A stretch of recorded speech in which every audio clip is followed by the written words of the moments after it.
Hi, this is Miss Shepherd. Now, I've added some patterns. I haven't got carried away. And this can get quite complicated. So take your time over this. If you're finding a real struggle, I just suggest that in some places that you predominantly stick to straight lines that are going to that center point, and you can make that your pattern. Okay. Right, and that you could do quite easily, and you can sort of detail that a bit more, and you can make some of them thick, thin lines.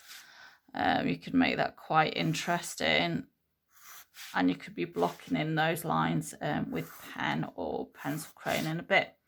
So there's lots of different things that you can do just to keep it simple. I'm aware that the design is quite simple, and I do have, you know, another backup if you find this too complicated, which I will put alongside all the other videos that I've done.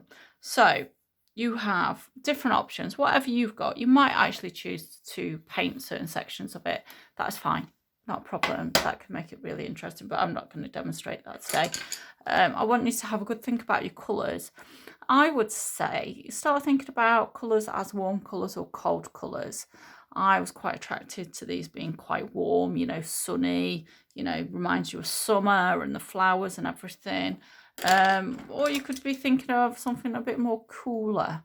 You know, it's not quite winter. They like spring type colours with the blue, like the sea, and things like crocuses just rearing their heads up, and you know, the green shoots of leaves just coming about. So you could think about it that way. Think about, you know, if you have outlined your stuff in different colours, you know, how's that going to have a knock-on effect with the colours that you choose to colour in with. Now, with your pattern, you could choose to carry on with black pen somewhere along the lines. That's not a problem. If you want to do that, that's fine. I'll put that down.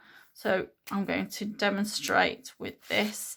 I'm going to use the black lines and make it. I've got to be careful because you can go over the lines. I'm using the worst side of the ruler, and then you can swish back your ruler over the line you've just drawn, and you can smudge it, and it can just wreck your piece. So it's better to do not what I've done, but to start on one side, slide your ruler, keeping it pivoted on that one point. So it means you have to take care if you're doing straight lines like this. As I did demonstrate before with pencil, I've done it quite rough, and as you can see, I've raced it, so I've gone over that line. So think about what you're doing when you're working. Don't race it like I am doing. So you could keep it like that, and I mean, imagine it going all the way along here. That would look quite funky. I'm going to do it now. And take up loads of your time. You may choose not to watch all of this, so it might not really matter, because you can dip in and out of it. So you might decide that looks really funky, and obviously you'd want to do it there as well, and that is quite nice. You could also choose with your black pen to block in those lines and make it really solid. You could alternate them. You might not want to do it for every single one, so that starts looking a little bit more interesting. Okay, but the design doesn't have to stop there. I mean, this can be nice enough in itself. Admit, you know, racing. So make sure you do it nice, neat and tidy. Do not leave gaps.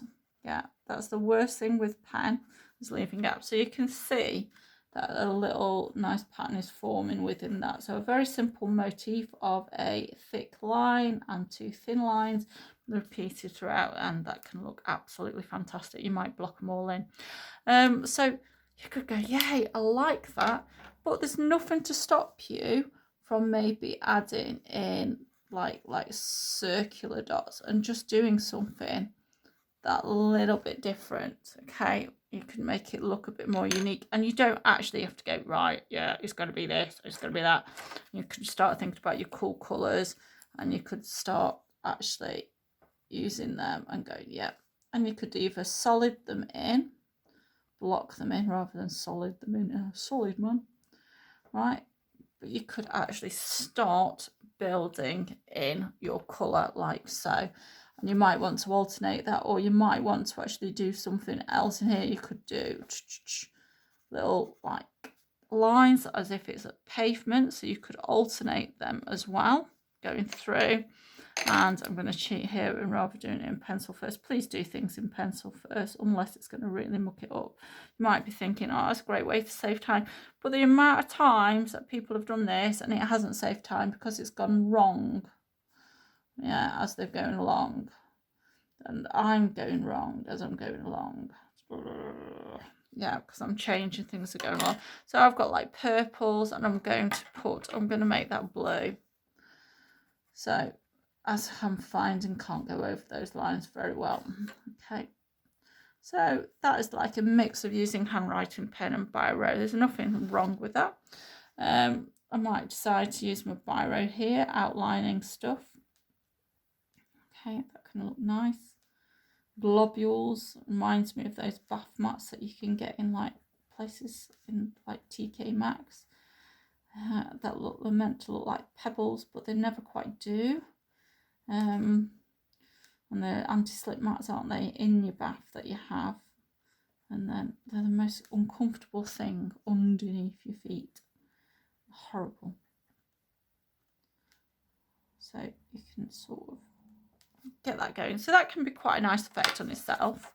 I'm just going to quickly rub that out. I'd normally leave about like 30 seconds for something to dry, because again, once you use your rubber you can smudge it, but I don't want to leave it like that. I mean, I could go around it and make it really dark and make it stand out, or I could just go, yay, let's add some yellow pencil crayon in here, you know, and just make it look that little bit different. But I really still want the yellow to pop out a little bit more. So there are spaces, or there are, not is, because it is a singular, there are spaces in between. I'm thinking I might just get that pink in there, so it can start getting a bit like bezazzledy for your eyes, you know, and make it pop. And you just get in between those gaps. And now I can hear my cat meowing because he wants to come in. It's typical. Let him out. It's meow, meow, meow, meow. And now it's meow, meow, meow to get it back in. So that is a possibility. It may work, may not, you know, but it starts looking like a strange reptilian skin.